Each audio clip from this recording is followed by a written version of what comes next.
দেখছেন PM news. দাবেদারি নয়, ভুয়ো খবরও নয়, চেপে রাখা সত্যের খোঁজে। নিউজটি নিবেদন করল কার্যালয় সেলেগোয়ালিয়া সিদ্দিকিয়া আমিনিয়া খারিজিয়া মাদ্রাসা।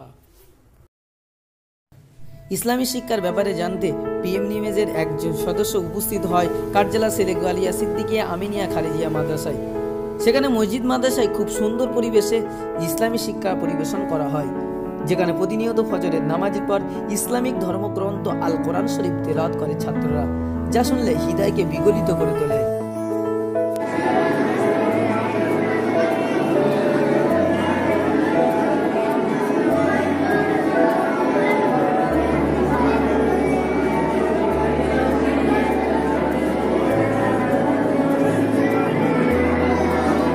ছাত্ররা পড়াশোনার পাশাপাশি নির্দিষ্ট সময়ে 5 ওয়াক্ত নামাজ আদায় করে, যা ইসলামের পঞ্চম স্তম্ভের একটি অন্যতম। এই মাদ্রাসায় ইসলামী শিক্ষার পাশাপাশি আধুনিক শিক্ষাও দেওয়া হয়। তবে মাদ্রাসা করার উদ্দেশ্য কি, এ বিষয়ে জানতে চাইলে মাদ্রাসার প্রধান শিক্ষক জানান, উদ্দেশ্য হলো দ্বীনি শিক্ষা। কোরআন শরীফের প্রথম কথা কোরআন শরীফের প্রথম কথা কলেমা নয়, নামাজ নয়, রোজা নয়, হজ নয়, জাকাত নয়। কেননা আপনি যদি লেখাপড়া না জানেন, পড়াশোনা না করেন, তো আপনি কলেমা শুদ্ধ করে পড়তে পারবেন। এক কথায় আমাকে ধর্ম মানতে গেলে, ধর্ম পালন করতে গেলে সর্বপ্রথম আমাকে শিখতে হবে, পড়তে হবে, জানতে হবে।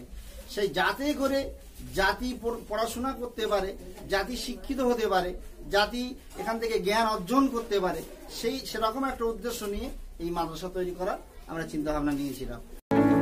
প্রায় 100-এর অধিক ছাত্র, 6 জন শিক্ষক এবং 3 জন কর্মচারী, এছাড়া ইলেকট্রিক বিল, ছাত্রদের খাওয়ার বোর্ডিং খরচ ও অন্যান্য খরচের অর্থ আসে কোথা থেকে, এ বিষয়ে জানতে চাওয়া হলে মাদ্রাসার শিক্ষক জানান, আপনাদের যে মাদ্রাসায় যে 80 জন ছাত্রছাত্রী থাকে এবং একজন ছাত্র এবং মাদ্রাসায় অনেক শিক্ষকরা আছেন এবং আরো মাদ্রাসার পরিচালন কমিটি আছেন, এই যে সমস্ত দেখভাল, ইলেকট্রিক বিল, এই সমস্ত অর্থ কোথা থেকে?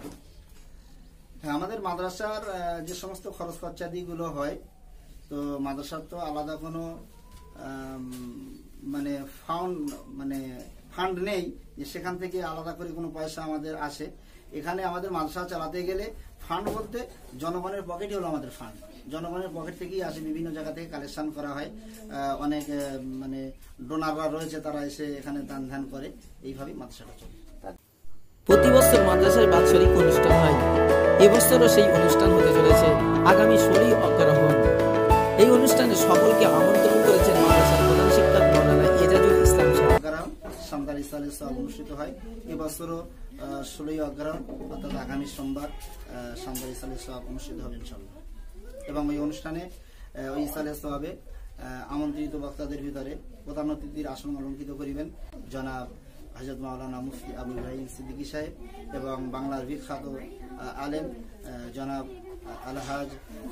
আলহাজ হযরত মাওলানা মুফতি আব্দুল কাইম সাহেব হুজুর, জনাব আলহাজ মাওলানা মুফতি আব্দুল মাতিন সাহেব হুজুর, জনাব হযরত মাওলানা মাওলা বক্স সাহেব এবং এছাড়া আরো অন্যান্য উলামাগণ এবং বাংলার শিক্ষিত বুদ্ধিজীবীগণ উপস্থিত থাকবেন।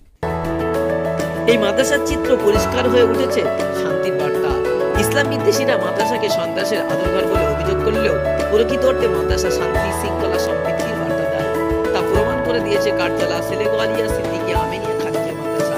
পারলে একবার নিজে চোখে দেখে আসুন, আপনি নিজেই প্রমাণিত করে দেবেন।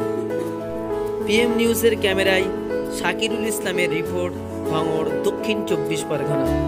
সাবস্ক্রাইব করুন আমাদের চ্যানেলটি, পাশের বেল আইকনে ক্লিক করে অ্যাক্টিভ থাকুন।